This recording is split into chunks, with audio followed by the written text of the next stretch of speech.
Xin chào các bạn, hôm nay mình giới thiệu tiếp cái phần Gillette Tool, phần thiết kế 3D của Adcam. Thì để thể hiện cái công cụ Sphinx này, thì tôi sẽ vẽ một cái line.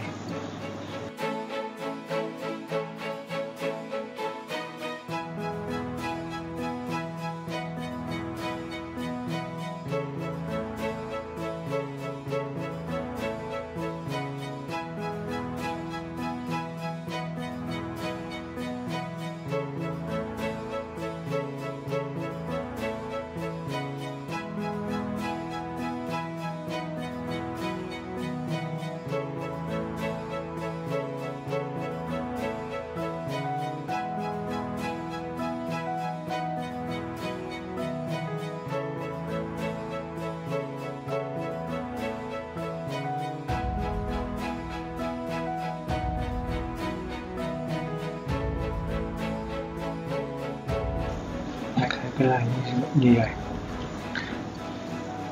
Cái đầu tiên chúng ta sẽ chọn cái phần chọn cái line và chúng ta bấm vào Spin Tool.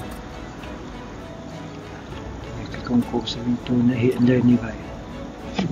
Khi mà Spin Tool nó hiện lên thì ta bấm để chọn. Ở đây thì chúng ta sẽ chọn cái trên hoặc phần trên hoặc phần dưới. Nếu tôi chọn như vậy,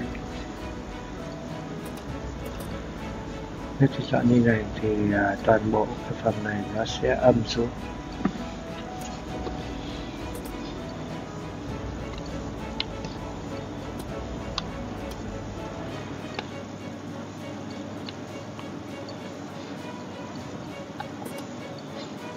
Toàn bộ cái phần này nó âm xuống và nó sẽ tính từ cái điểm này.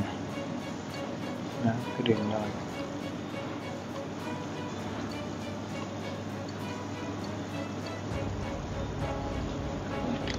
như giờ tôi sẽ chọn ngược lại, tôi cho cái phần mà có cái gạch màu đen này đi xuống dưới.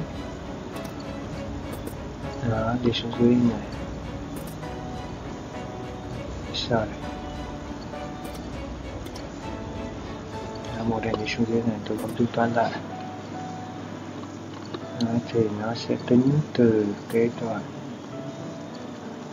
nó sẽ nổi lên, thì cái phần chóp này vẫn là tính từ đây, sau từ cái này cái phần này, sau đến phần lớn hơn một cái phần này.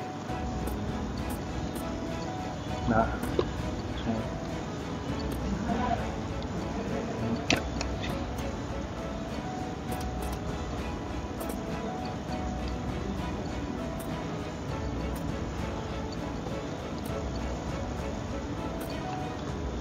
Okay.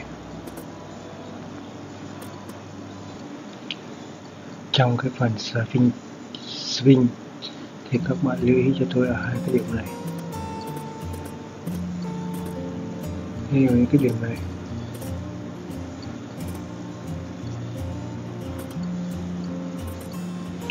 Đó, thì bắt đầu là cái tâm điểm của nó bắt đầu từ đây và nó xoáy ra 360 độ. Đó. Và cái điểm thứ hai là cái điểm này.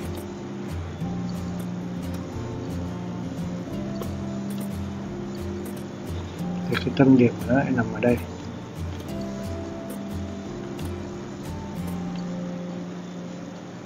Có nghĩa là khi mà chúng ta chọn More Actual Point to Agent thì cái tâm điểm nó nằm ở đây. Và khi chúng ta chọn Invert Cover Effect thì cái đầu điểm nó nằm đây, đầu màu xanh này.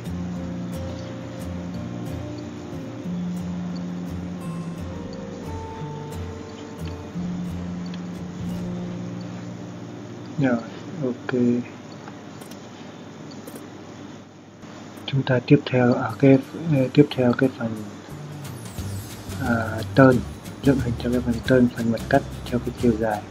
Thì ở phần trước thì chúng ta đã coi cái phần Sphinx để dựng hình theo cái khung tròn 360 độ. ở cái phần tên thì chúng ta dựng hình theo theo cái mặt cắt. Thì ở đây tôi có một cái line vẽ sẵn nhưng mà nó chưa được gắn liền với nhau. Các bạn lưu ý khi mà chúng ta dựng hình 3D, tất cả các line mà chúng ta trên một đường để chúng ta dựng như vậy thì đều phải liên kết với nhau. Do đó tôi sẽ chọn toàn bộ cái này, tất cả các line là tất cả các bạn line lại với nhau, rồi chúng ta nối lại bằng cái lệnh rồi vector. Sau khi chúng ta nối lại thì chúng ta sẽ bấm vào turn,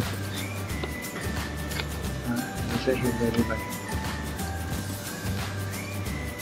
Ở đây thì chúng ta chọn tùy chỉnh cái này là sơ chắc thì nó âm xuống, mà hai gắt thì nó nổi lên từ một cái có sẵn cũng nó sẽ vượt lên. Cái A thì nó nổi lên trên mặt của những cái mà đã hiện hình trước rồi. Bấm vào Continue, chúng ta chuyển sang 3D, nó sẽ như này.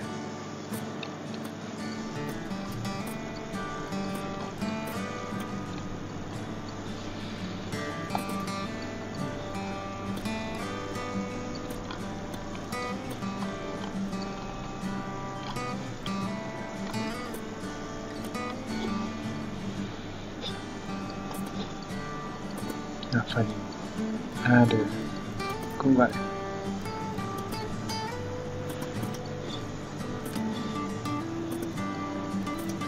Phần này nó âm xuống,